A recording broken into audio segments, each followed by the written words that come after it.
You know, events and occasions like this, you take stock of where you've come from. When I was a boy, I dreamed, and that really has not changed.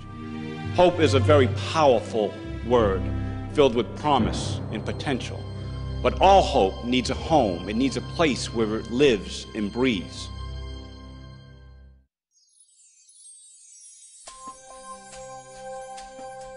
I was born to an African-American father and an Irish mother.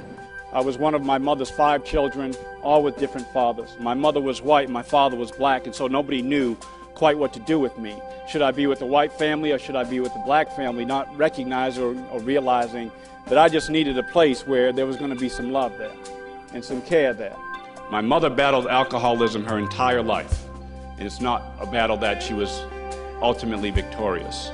My father never told anybody that he had a son, and so when he was tragically murdered when I was 5 years old, there was no one from his side that even knew that I existed. My parents regrettably weren't particularly responsible for my care, and so off I went. And I was sent off into foster care, and some of that had to do with the social construct that was race. And bounced around from place to place throughout my early childhood and well into my teenage years. And yet, had anyone dared ask me, I simply would have said, a place where there is love and care is all I really need. It doesn't matter who you are and what you look like. That would be home to me.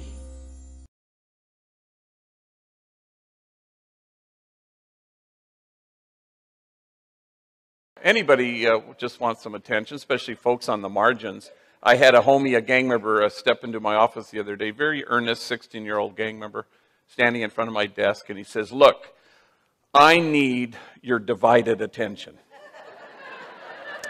I said, "You are in luck." But nobody wants to wait for too long. We want to make something happen, and that's what I want to suggest in the brief time I have with you. That what we all want to create and form is a community of kinship such that God, in fact, might recognize it. I suspect that Mother Teresa diagnosed the world's ills correctly when she suggested that the problem in the world is that we've just forgotten that we belong to each other. So how do we stand against forgetting that? How do we create and imagine a circle of compassion and then imagine nobody standing outside that circle? And to that end, what we hope to do, all of us, I think, is to inch our way out to the margins so that we can stand with the poor and the powerless and the voiceless, that we can stand with those whose dignity has been denied, with those whose burdens are more than they can bear.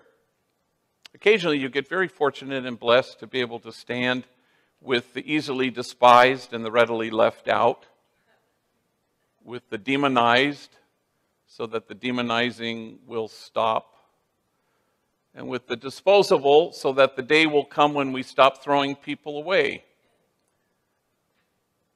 I suspect that if kinship was our goal, we would no longer be promoting justice, we would in fact be celebrating it.